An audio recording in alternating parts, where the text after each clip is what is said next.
تو ایک مسلمان کی حیثیت سے میں جسارت کیسے کر سکتا ہوں کہ میں اپنا فہم مقابلے میں پیش کروں؟ ٹھیک، یہ بات یہاں تک بالکل درست ہے.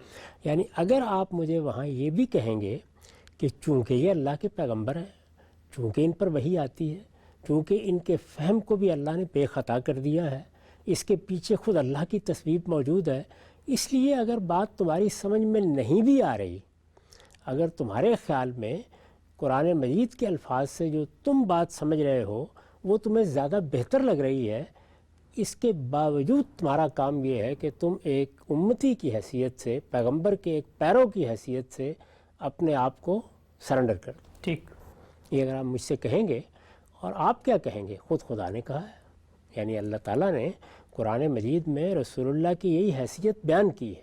یہ بتایا ہے کہ کوئی شخص اس وقت تک سچا مومن نہیں ہو سکتا جب تک وہ اللہ کے پیغمبر کے فیصلے کے سامنے سر تسلیم خم نہ کر دے، ٹھیک، اور دل میں بھی کوئی تنگی محسوس نہ کرے.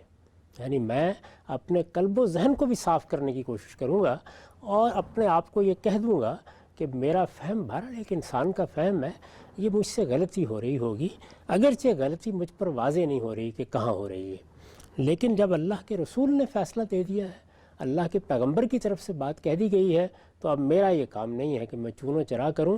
اس میں میرے لیے اللہ کی ہدایت اور اللہ کا حکم وہی ہے کہ یسلموا تسلیما، سر تسلیم خم کر دو. اللہ کے رسول کے ساتھ کوئی نزاع نہیں ہو سکتی، ان کے ساتھ کوئی مجادلہ نہیں ہو سکتا، ان کے سامنے کھڑے ہو کر آدمی اپنے فہم پہ اصرار نہیں کر سکتا.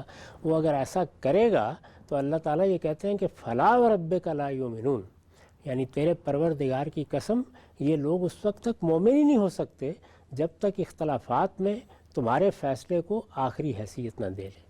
تو وہاں تو میں یہی کروں گا، اس کے سوا میرے پاس کوئی راستہ نہیں ہے. اور صحابہ کرام نے جو ہمارے سامنے پیروی کی، انقیاد کی، اتباع کی سنت قائم کی ہے، وہ قرآن کی اس آیت کی روشنی میں یہی ہے. اور خود قرآن کا حکم بھی ہمارے سامنے موجود ہے، اس کے لیے کسی کو استدلال کرنے کی ضرورت نہیں ہے. اللہ تعالیٰ نے خود بتا دیا ہے کہ فی ما شجر بینہم میں رسول اللہ صلی اللہ علیہ وسلم کا فیصلہ حتمی ہوگا. وہاں میں خاموش ہو جاؤں گا، مجھے خاموش ہونا چاہیے. یہاں مغالطہ یہ ہے کہ رسول اللہ کی اس حیثیت کو بیان کر کے روایت کو اس کا قائم مقام بنا دیا جاتا ہے. اچھا، یعنی اب یہ راوی بیان کر رہا ہے، یہ رسول اللہ نہیں بیان کر رہے. رسالت پاک صلی اللہ علیہ وسلم کا فعل میرے سامنے نہیں ہے، میں آپ کی تصویب کو خود نہیں دیکھ رہا، بلکہ کسی دیکھنے والے نے، کسی سننے والے نے اس کو آگے بیان کیا ہے، پھر اس کے بعد آگے بیان کیا ہے. ہمارا سارا علم اس بات پر متفق ہے کہ یہ بیان کرنے کا عمل لوگوں نے اپنے اپنے فہم کے لحاظ سے کیا اور ایسے ہی کریں گے. یعنی انہوں نے کیا دیکھا، انہوں نے کیا سمجھا، اس وقت جو بات بیان کی گئی وہ رسالت پاک صلی اللہ علیہ وسلم نے کن الفاظ میں بیان کی، جو کچھ راوی نے اس کو سمجھا روایت بالمعنی کے طریقے پر آگے پہنچا دی.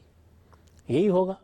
تو اب یہاں اصل میں میرے سامنے جب روایت آتی ہے تو وہ رسول اللہ کا قول نہیں ہے، وہ رسول اللہ کا فعل نہیں ہے، وہ رسول اللہ کی تصویب نہیں ہے، وہ اس کے بارے میں راوی کا بیان ہے. اچھا، اور راوی اسی طرح ایک انسان ہے، وہ بھی اسی طرح خطا کرتا ہے جس طرح میں ایک انسان ہوں اور میں بھی خطا کرتا ہوں. تو یہاں اصل تقابل رسالت مآب صلی اللہ علیہ وسلم کے مقابل میں اپنے فہم کو پیش کرنے کا نہیں ہو رہا، بلکہ رسول اللہ کی بات یا رسول اللہ کے فعل کو جس طرح کسی شخص نے سمجھ کر آگے بیان کیا ہے اور اس کو آگے سمجھ کر کسی دوسرے شخص نے بیان کیا ہے اور اس کو مزید آگے سمجھ کر کسی تیسرے شخص نے بیان کیا ہے، مجھ تک وہ پہنچا ہے. اسی وجہ سے اس کی تحقیق کی ضرورت ہوتی ہے. اسی لیے اس میں آپ تفریق کرتے ہیں، یہ صحیح ہے، یہ ضعیف ہے، یہ حسن ہے. یہ جو اصطلاحات ہے یہ آپ کو رسول اللہ کی بات کے بارے میں بھی اختیار کرنے کا حق ہے. یعنی رسول اللہ کی بات جب آپ براہ راست بیان کر رہے ہوں تو اس کو بھی صحیح، حسن اور ضعیف میں تقسیم کیا جا سکتا ہے. وہ تو ہر حال میں اللہ کے پیغمبر کی بات ہے، ہر حال میں اللہ کے پیغمبر کا فیصلہ ہے. وہاں ہو سکتا ہے کوئی سوال پیدا ہو تو موقع ہوگا نا، ادب کے ساتھ عرض کر دوں گا، پوچھ لوں گا. یعنی سرتابی کا تو کوئی امکان ہی نہیں ہے. پیغمبر کو پیغمبر ماننے کے بعد جس شخص کو بھی اللہ نے کچھ علم و عقل دے رکھا ہے وہ سرتابی کا نہیں تصور کر سکتا. پیغمبر کے سامنے سرتابی اصل میں اللہ کے سامنے سرتابی ہے، گفتہ و گفتہ اللہ بعد. اور یہ حیثیت میں نے، آپ نے، کسی شخص کی عقیدت نے، کسی تاریخی پس منظر نے رسول کو نہیں دی، خود قرآن خود میں اللہ تعالیٰ نے دے دی. بالکل واضح. تو اس لیے یہ تو بحث ہی نہیں ہے. بحث اس میں پیدا ہوتی ہے کہ جو روایتیں ہمارے پاس آئی ہیں بڑی نعمت ہے، اس لیے کہ ان میں اللہ کے رسول کا علم روایت کیا گیا ہے. آپ کی کوئی بات اگر پہنچی ہے یا آپ کی کوئی تشریح پہنچی ہے یا آپ کو کوئی عمل پہنچا ہے تو بہت بڑی چیز ہے. لیکن یہ وہ کتاب تو نہیں ہے جو آپ نے لکھ کے دے دی تھی اور آپ کی طرف سے یہ قرآن کی شرح کے طور پر یا دین کے اطلاق کے طور پر یا کسی حکم کی فرع کے طور پر براہ راست اسی طرح پہنچ گئی ہے جس طرح کہ قرآن پہنچا ہے. آپ کے الفاظ میں پہنچ گئی ہے، ایسا تو نہیں ہے نا. یعنی زمخشری کی تفسیر اس کی لکھی ہوئی ہے، لیکن یہ سب کچھ رسالت مآب صلی اللہ علیہ وسلم کا لکھا ہوا نہیں ہے، رسالت مآب صلی اللہ علیہ وسلم کا لکھوایا ہوا بھی نہیں ہے. اچھا پھر یہ کہ یہ کسی مربوط طریقے سے یا کسی تفسیری اسلوب میں بیان بھی نہیں کیا گیا.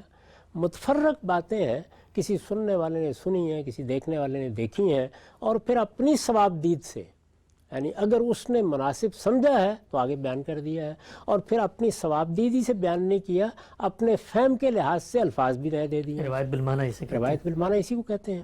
تو یہ وہ چیز ہے. اس کے مقابل میں قرآن مجید سے جو بات سمجھ میں آ رہی ہے اس کو کس طریقے سے رد کیا جا سکتا ہے. تو یہ میں نے اس لیے آپ سے بتایا کہ یہ سارا استدلال جو سلفی تعبیر پیش کرتی ہے کہ روایت سامنے آ گئی، حدیث سامنے آ گئی، رسول اللہ کا ارشاد سامنے آ گیا، نہیں، وہ رسول اللہ کا ارشاد نہیں ہے، رسول اللہ کی نسبت سے راوی کا بیان ہے. اچھا، وہ رسول اللہ کا فعل نہیں ہے، رسول اللہ کی نسبت سے ایک راوی اپنا مشاہدہ بیان کر رہا ہے. اور یہ جو راوی ہے یا مختلف روات ہیں، یہ سب کے سب کون ہیں؟ یہ میری آپ کی طرح انسان ہے. یہ بھی اسی طرح سے سمجھنے میں غلطی کرتے ہیں، یہ بھی اسی طرح انتخاب میں غلطی کرتے ہیں، یہ بھی اسی طرح موقع سے متعلق کرنے میں غلطی کرتے ہیں، یہ بھی اسی طریقے سے قرآن مجید کی تفسیر قرار دینے میں غلطی کرتے ہیں، اور غلطی کرتے ہیں اس کی 10 مثالیں پیش کی جا سکتی ہیں. اچھا، وہ تفسیر میں موجود ہے، وہ روایتوں میں موجود ہے. چنانچہ انہی کو سامنے رکھ کر آپ یہ دیکھیے کہ سب سے بڑھ کر قرآن کی تفسیر میں روایتیں بیان کرنے میں فیاض کون ہے؟ ابن جریر طبری. اور جب وہ سب روایتیں بیان کر لیتے ہیں تو آخر میں تبصرہ کیا کرتے ہیں؟ ہر جگہ تو نہیں کرتے لیکن بہت سی جگہوں پر کرتے ہیں کہ میرے نزدیک سب سے بہتر قول اس میں یہ ہے. تو یہ اللہ کے رسول کی بات پہ ترجیح دی جا رہی ہے. ظاہر ہے کہ وہ بھی یہ سمجھتے ہیں کہ لوگوں کے بیانات ہیں، ان میں سے یہ بات زیادہ قرین قیاس لگتی ہے، یہ قرآن مجید کے الفاظ کے زیادہ قریب لگتی ہے. تو ان روایتوں کو یہ حیثیت دے دینا کہ یہ گویا خدا کا رسول بات کر رہا ہے، یہ میرے نزدیک آخری درجے کا مغالطہ ہے. اسی نے در حقیقت وہ غلب پیدا کر دیا ہے جس سے اللہ تعالیٰ نے ہم کو روکا ہے. قرآن مجید میں خاص طور پر مذہبی گروہوں کو، اہل کتاب کو کہا کہ لا تغلو فی دینکم، اپنے دین میں غلب نہ کرو. غلب کیا ہے؟ وہ یہ ہے کہ جس چیز کی جو حیثیت ہے اس کو وہاں رکھنے کی بجائے آپ نے اس میں مبالغہ پیدا کر دی.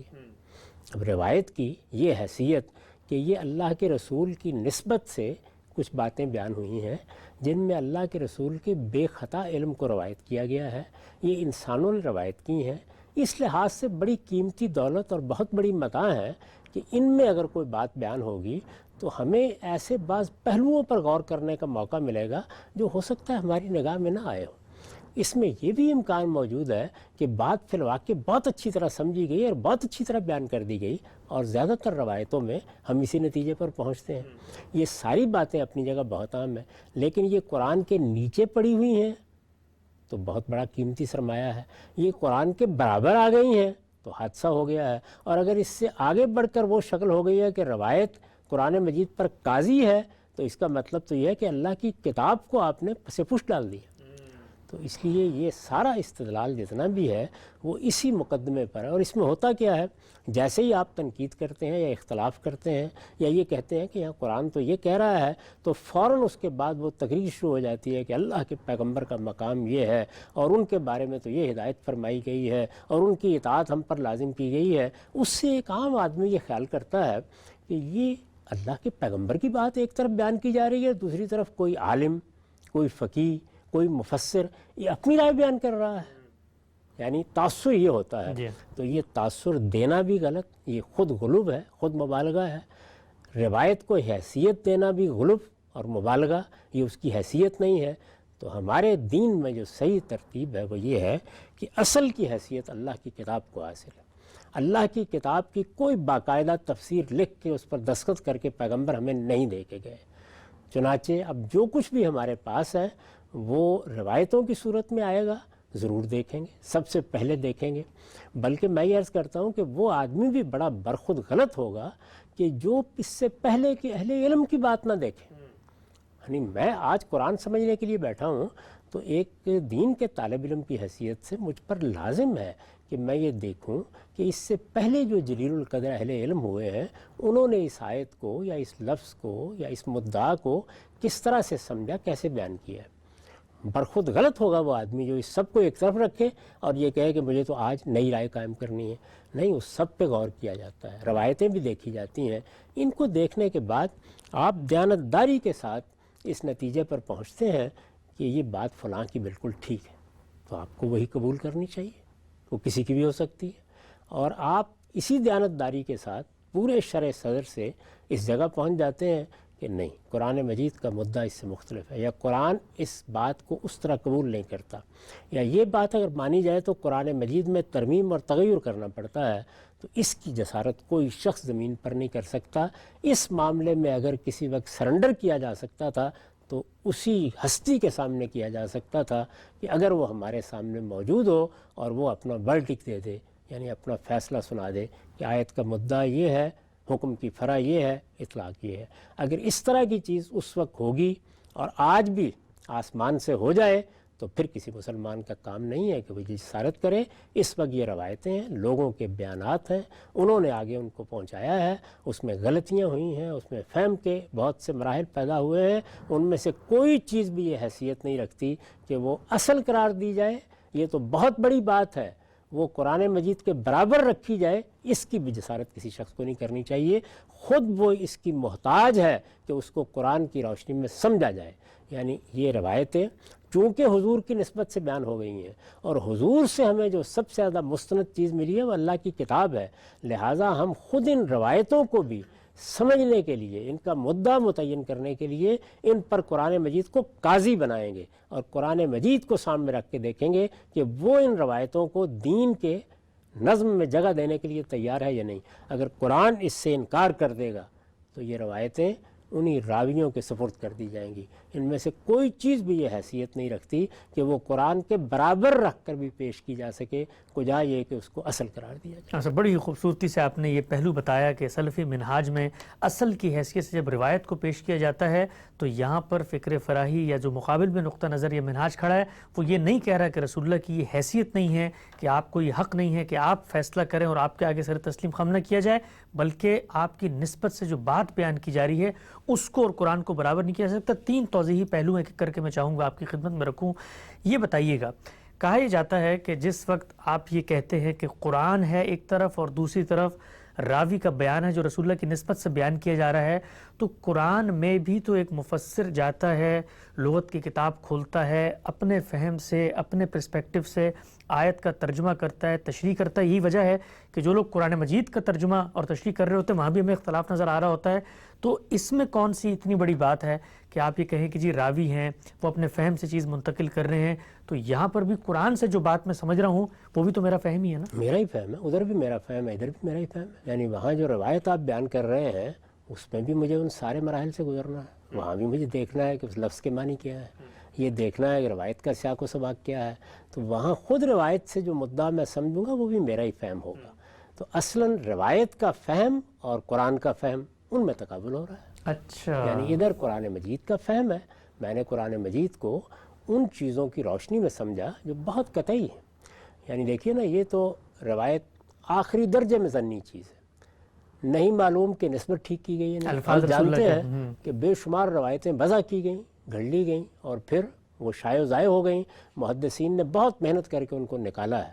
اور اس زمانے میں بھی بعض روایتوں کے بارے میں یہ بحث ہو جاتی ہے کہ یہ تو صاف نظر آ رہا ہے کہ موضوع ہے، کسی نے وضع کر لی ہے، کسی نے اپنی طرف سے افترا کر کے بیان کر دی ہے۔ پھر ان روایتوں میں جو الفاظ بیان ہوتے ہیں، جس طریقے سے وہ چیز سامنے آتی ہے، جس طرح سے ایک شخص ایک بات کا اتنا ٹکڑا بیان کر دیتا ہے، کوئی دوسرا ٹکڑا بیان کر دیتا ہے، چیزیں بکھر جاتی ہیں، یہ سارے معاملات ہوتے ہیں نا۔ تو وہاں تو ہر قدم پر ظنیات ہے، یعنی ایک گمان ہے کہ غالباً یہ بات رسول اللہ کی نسبت سے ٹھیک ہوگی، اس سے زیادہ آپ کچھ نہیں کہہ سکتے۔ آخری درجے میں بھی جب کسی روایت کے بارے میں کہا جاتا ہے کہ یہ بخاری کی روایت ہے اور مسلم کی روایت ہے، اس میں بھی ہمارا علم تلقین کرتا ہے اس بات کی کہ آپ جب اس کو بیان کریں تو یہ کہیں کہ او کما قال رسول اللہ صلی اللہ علیہ وسلم، یعنی یہ بات یا اس طرح ہے، لیکن ہم یقین سے نہیں کہہ سکتے کہ یہ رسول اللہ کی بات ہے۔ ہو سکتا ہے کہ اسی طرح فرمائی ہو سکتا ہے کہ جیسے آپ نے فرمائی ہو اور ہم تک وہ اس طریقے سے نہیں پہنچی، تو ہم آپ کی نسبت سے یہ جسارت نہیں کرتے کہ یقین سے کہہ دیں گے یہ آپ ہی کی بات ہے۔ اس پر مسلمانوں کے علم کا ایک دو مستثنیات کے سوا اتفاق ہے کہ یہ سب ظنیات ہیں۔ ادھر دیکھیے تمام ذرائع یقینی ہیں، یعنی لفظ ہے، قرآن مجید کا لفظ ہے، ظاہر ہے کہ اس کے بارے میں پورے یقین کے ساتھ ہم کہتے ہیں کہ وہ جس طرح رسالت میں آپ صلی اللہ علیہ وسلم نے پڑھا تھا اسی طرح ہم تک پہنچ گیا۔ قرآن مجید کے جملے کی تعلیف ہے، یعنی اس کی ایک قرأت کی گئی ہے، وہ ایسا نہیں ہے کہ لکھ کر ہمارے لیے چھوڑ دیا گیا ہے، وہ لکھا بھی گیا ہے اور اس پر وہ قرأت بھی ثبت کی گئی ہے۔ لہٰذا رسول اللہ نے کیسے پڑھا جملے کو، تو جملہ اپنی پوری ساخت، اپنے پورے اعراب کے ساتھ جس طرح کی اس کی تعلیف اللہ تعالیٰ نے کی ہے ویسے ہی ہمارے سامنے آ گیا، تو یقینی طور پر آ گیا ہے۔ اس کے بعد یہ کہ جملہ کہاں ہے، کانٹیکسٹ، یعنی اس کا کانٹیکس کیا ہے، وہ کانٹیکس یا جس کو ہم زیادہ وسیع اصطلاح میں سیاق و سباق سے آگے بڑھ کر نظم کہہ دیتے ہیں، یعنی یہ چیز بھی ایک صاحب علم نے جو سلفی نقطہ نظر کے تھے، ابھی حال میں ان کی وفات ہوئی ہے، ایک موقع پر یہ کہا کہ نظم تو ایک ضمنی چیز ہے، یعنی آپ کا نقطہ نظر ہے اور یہ دیکھیے کہ اس میں فلاں کی رائے یہ ہے، فلاں کی رائے یہ ہے، اس میں خود مدرسہ فراہی کے اکابر کو دیکھیے کہ وہ اختلاف کرتے ہیں۔ تو یہاں یہ نہیں کہا جا رہا کہ نظم کا میرا فہم قطعی ہے، نظم پایا جاتا ہے، نظم نہیں، نظم کا وجود قطعی ہے، وجود قطعی، یعنی وہ اللہ تعالیٰ کی ترتیب سے آیا ہے۔ جی اس سورہ کو میں نے سورہ نہیں بنایا، اس کو اللہ تعالیٰ نے سورہ بنایا ہے۔ وہ سورہ شروع کہاں سے ہونی ہے، اس میں پہلی آیت کیا ہے، اس میں آخری آیت کیا ہے، یہ میں نے نہیں اس کو وجود بخش دیا کہ ادھر ادھر سے جملے اکٹھے کر کے رسول اللہ سے بہت سے جملے، بہت سی آیتیں ملی تھیں، ان کو میں نے ترتیب دی، وہ ترتیب میرے پروردگار کی دی ہوئی ہے۔ اور پھر اس میں جو مضمون ہے وہ مضمون شروع سے آخر تک جن الفاظ میں بیان ہو کر اپنے خاتمے کو پہنچتا ہے وہ بھی کوئی میری تحقیق نہیں ہے۔ تو اس وجہ سے جب یہ کہا جاتا ہے کہ نظم قرآن مجید پر غور کرنے کا قطعی ذریعہ ہے، تو جس طرح لفظ قطعی ذریعہ ہے، جس طرح جملہ قطعی ذریعہ ہے، اسی طرح نظم بھی قطعی ذریعہ ہے، یعنی اپنے وجود کے لحاظ سے فہم تو لفظ کا بھی مجھے ہی حاصل کرنا ہے، جملے کو بھی مجھے ہی سمجھنا ہے اور نظم بھی مجھے ہی سمجھنا ہے۔ تو جب آپ فہم کا تقابل کر رہے ہوتے ہیں تو وہاں سارے انسان ہیں، ان کے فہم کے تقابل میں آپ دلائل کی بنیاد پر ترجیح بھی دیتے ہیں، اور اس میں بھی کوئی حرج نہیں کہ آپ کسی شخص پر زیادہ اعتماد کرتے ہیں، اس کے فہم کو ترجیح دے دیتے ہیں۔ عام آدمی تو کرتا ہی یہی ہے، اس سے بحث نہیں ہے۔ لیکن یہاں جو بھی ترجیحی گفتگو ہو رہی ہے، یعنی اگر روایت پر تنقید ہو رہی ہے تو اصل میں راوی پر ہو رہی ہے، وہ رسول اللہ پر تنقید کی جسارت نہیں کر سکتا کوئی شخص۔ اور اگر کسی عالم کے فہم پر ہو رہی ہے تو وہ انسان ہے جس کے فہم پر ہو رہی ہے۔ ہر جگہ انسانوں کے تقابل میں آدمی کہتا ہے یا کوئی عالم کہتا ہے یا کوئی طالب علم ہماری طرح کہتا ہے کہ نہیں، قرآن مجید کی اس آیت کا مطلب یہ ہے اور ہم اللہ کی کتاب ہی کو ترجیح دیں گے، وہی اصل ہے، اس کے خلاف کوئی چیز قبول نہیں کی جا سکتی۔ تو یہی اس کو کہنا چاہیے، اس لیے کہ ہم میں ہر شخص اپنے فہم کے لحاظ سے خدا کے ہاں جواب دہ ہے۔ ہاں البتہ اگر ہمارے فہم کے لیے جو کمپیٹنس چاہیے، جو تیاری چاہیے، جو اہلیت چاہیے، اس میں کوئی کمی معلوم ہو ہمیں، تو پھر اللہ تعالیٰ کی طرف رجوع کرنا چاہیے اور اپنی کمی دور کرنی چاہیے۔ تو کمی دور کرنے میں بھی فیصلہ اس شخص نے کرنا ہے، لیکن جو آدمی اپنی اہلیت پر اعتماد رکھتا ہے اس کا کام ہے کہ وہ اللہ کی کتاب کو سمجھے اور اللہ کی کتاب کی روشنی میں فیصلہ کرے کہ یہ روایت کیا ہے، اس کو قبول کرنا ہے یا نہیں کرنا، یا یہ کسی شخص کا فہم ہے تو یہ قابل قبول ہے یا نہیں۔ یہ تمام چیزیں جتنی ہیں یہ قرآن کے نیچے ہیں، ان میں سے کوئی چیز قرآن کے اوپر نہیں رکھی جاتی۔ آپ سے نقطہ واضح فرمایا آپ نے۔ سلسلہ گفتگو کو آگے بڑھاتے ہیں، ایک اور پہلو بیان فرمائیے گا۔ قرآن مجید کی جس آیت کا آپ نے ابتدا میں حوالہ دیا جہاں پہ رسول اللہ صلی اللہ علیہ وسلم کی جو حیثیت ہے اس کے بارے میں بتایا گیا کہ تم مومن نہیں ہو سکتے جب تک وہ کسی معاملے میں فیصلہ کر دیں اور تم اس کے سامنے سر تسلیم خم نہ کرو، دل میں تنگی بھی نہیں محسوس ہونی چاہیے۔ آپ صلی اللہ علیہ وسلم کی موجودگی میں، حیات میں، تو یہ ہدایت مجھے براہ راست اپنے آپ سے متعلق نظر آتی ہے کہ آپ نے اگر کوئی فیصلہ کر دیا، میں نے کوئی آیت پڑھی تھی، سمجھی تھی، میں آپ کی خدمت میں پیش ہوا، آپ نے تصحیح فرما دی، آنکھیں بند کر کے قبول کرنا ہے۔ لیکن آپ کے دنیا سے رخصت ہو جانے کے بعد پھر یہ جو قرآن کی ہدایت ہے اور اس پہ میرے ایمان کی بنیاد رکھ کے کہا گیا کہ تم مومن نہیں ہو سکتے اگر یہ کام نہیں کرو گے، تو اب تو بڑا مشکل کام ہے کہ پہلے میں نے جا کر آپ کی نسبت سے جو علم مجھ تک پہنچا ہے، اس کی ہسٹری پہنچی ہے، اس کو کھنگالنا ہے، اس کو دیکھنا ہے، پھر جا کر اس جگہ پر کھڑے ہونا ہے کہ کس چیز کی میں نے اطاعت کرنی ہے. تو پھر اس آیت کی رسول اللہ کے رخصت ہونے کے بعد ہمارے عہد میں کیا ریلیونس ہے؟ اس کی بڑی ریلیونس ہے، آج بھی بہت ریلیونس ہے. اس کی وجہ یہ ہے کہ جو علم ہمیں منتقل ہوا ہے، یہ علم بہت سے راستے کھول دیتا ہے. اور جس وقت یہ ہمارے سامنے آتا ہے تو قرآن مجید کے الفاظ بول اٹھتے ہیں کہ یہ میرا ہی مدعا ہے جو بیان کیا گیا ہے. تو آپ اس کے بارے میں جب یہ رائے قائم کرتے ہیں، یعنی یہ رائے قائم کرنی ہوتی ہے نا کہ اس کی نسبت حضور کی طرف گمان غالب کی حد تک صحیح ہے. گمان غالب کی حد تک یقینی نہیں ہوتی کہیں بھی، گمان غالب کی حد تک صحیح ہے. تو اب ہوتا کیا ہے کہ وہ جو بات قرآن مجید میں بیان ہوئی تھی، آپ کا ہو سکتا ہے اس طرف دھیان بھی نہ گیا اور آیت اس کو بیان کر دیں. اچھا، آپ نے سوچا بھی نہ ہو کبھی اور یک بھی یک سامنے آ جاتی ہے. اسی طرح سے اہل علم جو کچھ غور کر رہے ہوتے ہیں، اس کے لیے بھی بعض وہ چیزیں میسر آ جاتی ہیں کہ جو بنیاد بن جاتی ہیں غور کرنے، کلوز مل جاتے ہیں. تو یہ ساری چیزیں مل کر جب مجھے وہاں تک پہنچا دیتی ہیں کہ میرا اطمینان ہو جاتا ہے کہ یہ بات اللہ کے رسول کی کہی ہوئی ہے. تو اب اگر فرض کر لیجئے کہ ایک بات کو سمجھنے میں 1 2 3 4 احتمالات ہو سکتے تھے اور یکساں تھے، ان میں کوئی رائے قائم کرنی ممکن نہیں تھی، تو حضور کی ترجیح سے ایک بات روایت پہ مل گئی تو سر تسلیم خواہ اس کے سامنے اس کی حجت مانی جائے گی. تو یہ سارا عمل اس طرح سے ہونا ہے. اس معاملے میں کیا سلفی روایت مختلف طریقے سے کام کرتی ہے؟ یعنی آپ یہ دیکھیے کہ جب وہ یہ فیصلہ کریں گے کہ یہ روایت حضور کی نسبت سے آئی ہے یا نہیں، تو وہاں راویوں کے دفتر کھولے جائیں گے، رجال کی تحقیق کی جائے گی نا. اس کے بعد یہ فتویٰ دیا جائے گا، یہ رائے قائم کی جائے گی کہ یہ روایت کس سطح کی ہے، حسن ہے، صحیح ہے، ضعیف ہے، کس جگہ کی روایت ہے. یہ سارے فیصلے آپ کریں گے. اچھا، کسی روایت کو آپ موضوع قرار دیں گے تو وہاں کیا چیز ہے جو فیصلہ کن ہوگی؟ آپ ہی کی تحقیق فیصلہ کن ہوگی.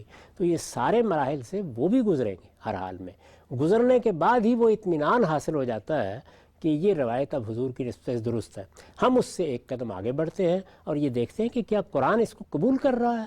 اگر قرآن قبول کر رہا ہے تو پھر وہ رسول اللہ کا فیصلہ ہے، جس فیصلے کے بارے میں ہمیں اطمینان ہو گیا ہے. اطمینان، یقین پھر بھی نہیں ہوتا کہ یہ آپ ہی کی بات ہے، تو اس کے سامنے سر تسلیم خم کرنا چاہیے. ٹھیک ہے. سے ایک اور توضیحی پہلو، اگر یہ سارے پروسیس سے گزر کے فیصلہ کیا جائے گا کہ یہ روایت کی نسبت متحقق ہے، رسول اللہ صلی اللہ علیہ وسلم کی نسبت سے بات صحیح پہنچ گئی ہے اور قرآن کے بھی مطابق ہے اور میں نے اب اس کی اطاعت کرنی ہے، تو یہ سارا پروسیس تو علم کا تقاضا کرتا ہے. آپ کو عربی زبان جاننی ہے، آپ کا ذخیرہ حدیث پہ نظر ہو، تو پھر تو عام آدمی کے لیے پھر روایت کو براہ راست مراجعت کرنا اور وہاں پر اس سے کوئی ہدایت لینا یا اس کے آگے اطاعت یا سر تسلیم ہم کرنے کا پہلو پیدا کرنا، تو پھر وہ تو عام آدمی کا تو پھر نہیں ہوگا. وہ یہ عام آدمی کو کبھی کرنا بھی نہیں چاہیے.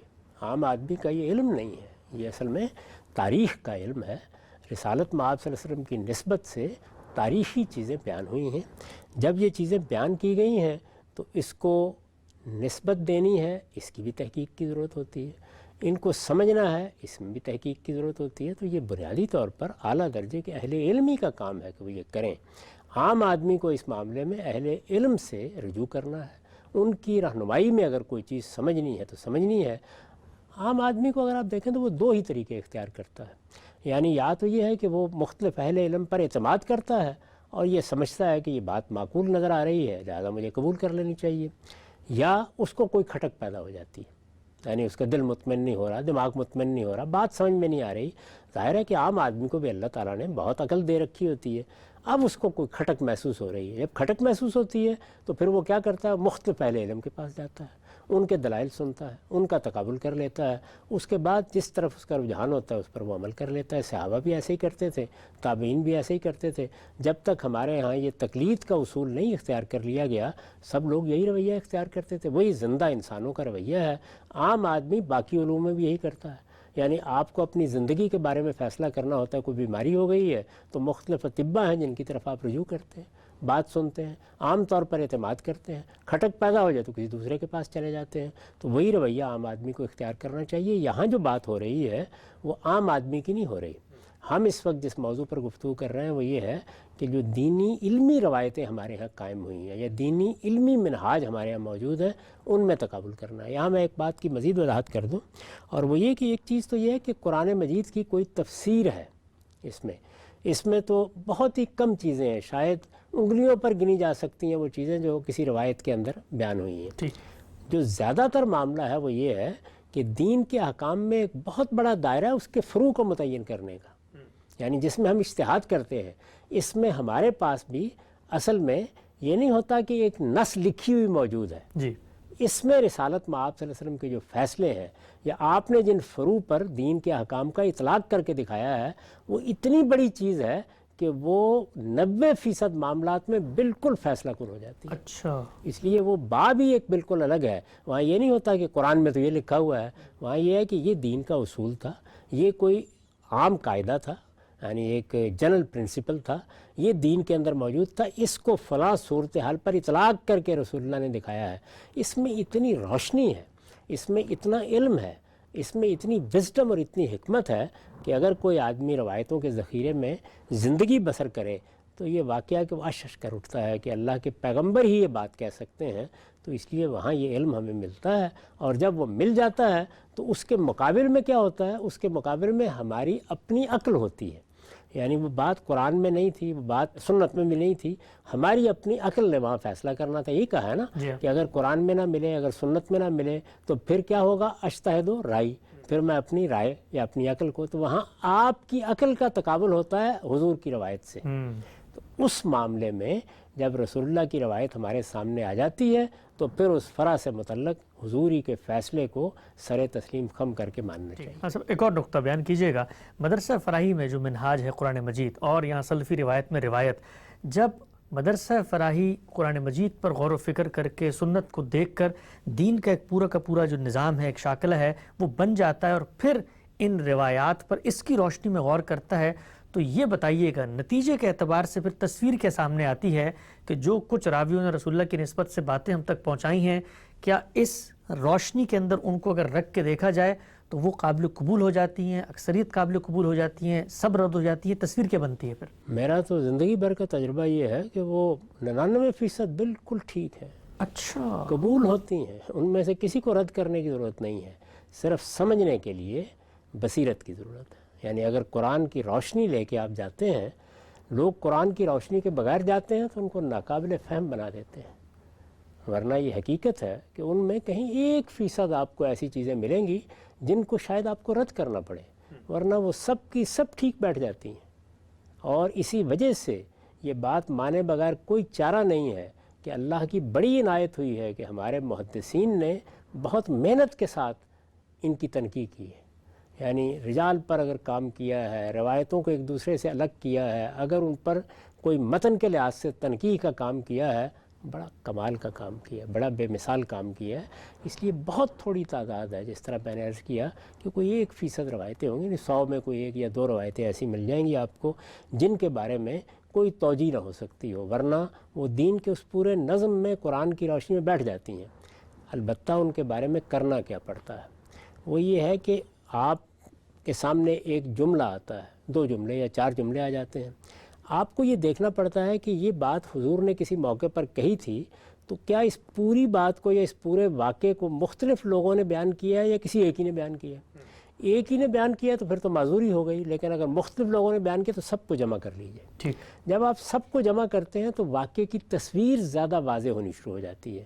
اس کے بعد پھر آپ دیکھتے ہیں کہ قرآن مجید نے وہ کیا جنرل پرنسپلز دیے ہیں، قرآن میں کیا احکام بیان ہوئے ہیں، قرآن مجید نے کن چیزوں کی تصریح کی ہے، اس سے آپ کے سامنے وہ اصول آ جاتے ہیں جن کو جب آپ پیش نظر رکھ کر اس روایت پر غور کرتے ہیں تو آپ کو ہم بتانا پڑتا ہے کہ اس کا سیاق سباق پس منظر کیا ہوگا۔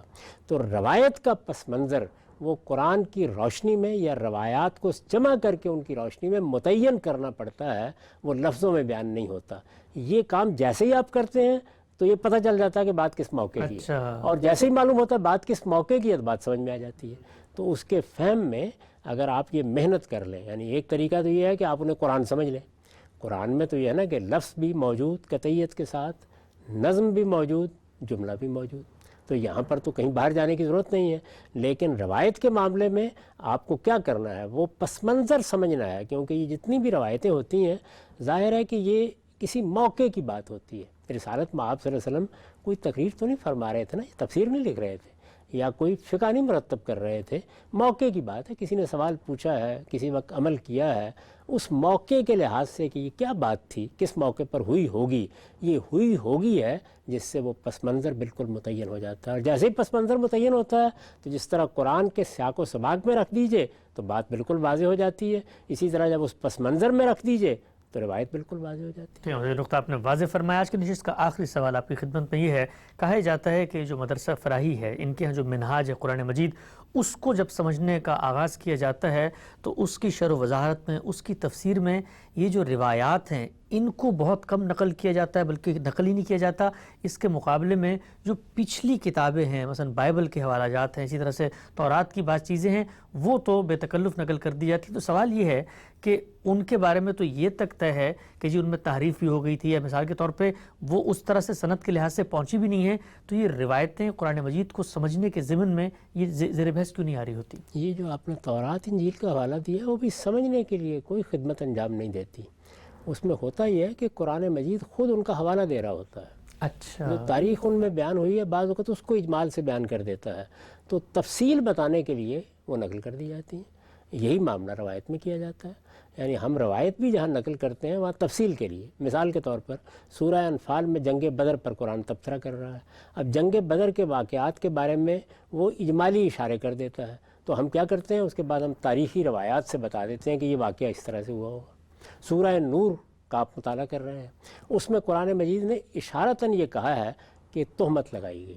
یہ بتایا گیا ہے کہ وہ خاتون ہے یا خواتین ہیں جن پر تہمت لگائی گئی ہے کہ جن کی حیثیت عرفی ہر ایک کے لیے بہت قدر و منزلت کی جگہ پر تھی. یہ اس سے ایک بالاجماع بات معلوم ہو جاتی ہے. اب روایت سے پتہ چلتا ہے کہ تہمت کیا تھی، کس موقع پر لگائی گئی اور کن پر لگائی گئی، تو وہ روایت آپ نقل کر دیتے ہیں. تو ہمارے ہاں یہ سب چیزیں ایک ہی جگہ پر نقل ہوتی ہیں. اچھا، یعنی آپ میری تفسیر میں دیکھ لیں، آپ استاذ امام کی تفسیر تدبر قرآن میں دیکھ لیں، ہم جس طریقے سے تورات کو، انجیل کو قرآن مجید نے جو اجمال کے ساتھ بات بیان کی اس کی تفصیل میں نقل کر رہے ہوتے ہیں، اسی طرح روایتیں نقل کر رہے ہوتے ہیں. اچھا، لیکن جو تفصیلی روایتیں عام طور پر بیان کی جاتی ہیں وہ ہمارے نزدیک کوئی اہمیت نہیں رکھتی، وہ نقل کرنے کی بھی کوئی ضرورت نہیں ہے.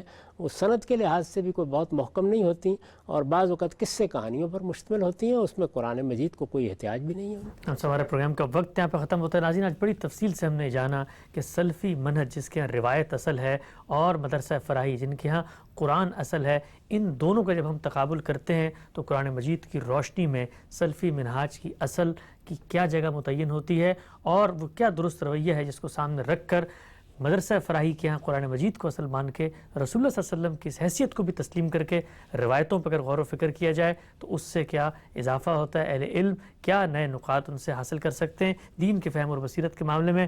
وقت یہاں پہ ختم ہوتا ہے. انشاءاللہ فقہی روایت اور مدرسہ فراہی کے ہاں جو اصل کا تقابل ہے اس کو بھی زیر بحث لائیں گے، اور کچھ عملی اطلاقی مثالیں بھی غام صاحب کی خدمت میں رکھیں گے.